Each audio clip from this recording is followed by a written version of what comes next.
नाशिकमध्ये महायुतीचे हेमंत गोडसे आणि महाविकास आघाडीचे राजाभाऊ वाजे यांच्यात लढत आहे। नाशिकमध्ये लोकसभा निवडणुकीच्या धामधुमीत ठाकरे गटाचे जिल्हा प्रमुख सुधाकर बडगुजर यांना तडीपारीची नोटीस बजावण्यात आली आहे। त्यामुळे नाशिकचं राजकारण तापलंय। माननीय मुख्यमंत्री महोदयांनी अद्याप सलीम कुत्ताकडे लक्ष दिलेलं नाही।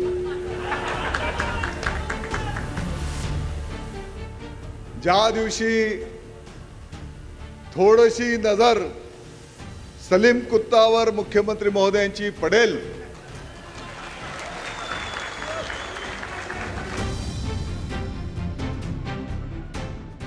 नाशिकच्या सभेत बुधवारी नाशिकचे पालकमंत्री असलेल्या दादा भुसेंनी केलेलं हे विधान, या विधानाला 24 तासही उलटत नाही तोच शिवसेना उद्धव बाळासाहेब ठाकरे पक्षाचे नाशिक जिल्हा प्रमुख सुधाकर बडगुजरांना पोलिसांनी तडीपारीची नोटीस बजावली आहे। ऐन लोकसभेच्या रणधुमाळीत बडगुजरांवर कारवाई झाली आहे। खरं तर त्यांच्या विरोधात 2014 सालच्या निवडणुकीदरम्यान सरकारी कामात अडथळा आणल्याप्रकरणी गुन्हा दाखल करण्यात आला होता।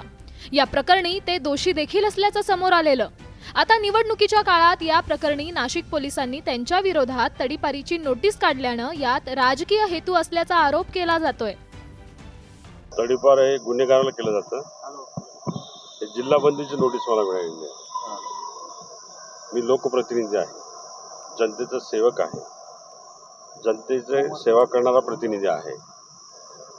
नागरिकांना जो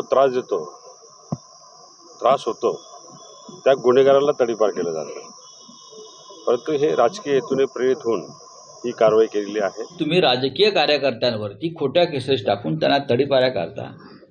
4 जून नंतर याला उत्तर दिलं जाईल।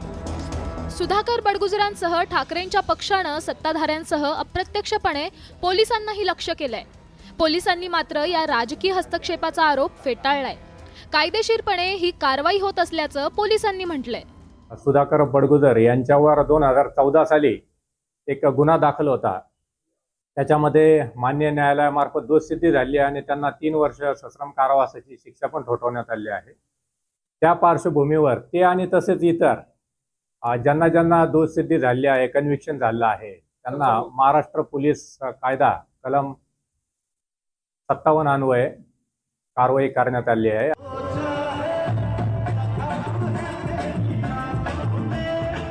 सलीम कुत्ता डान्स प्रकरणी सुधाकर बडगुजर हे नाव राज्यभर चर्चेत आलं होतं।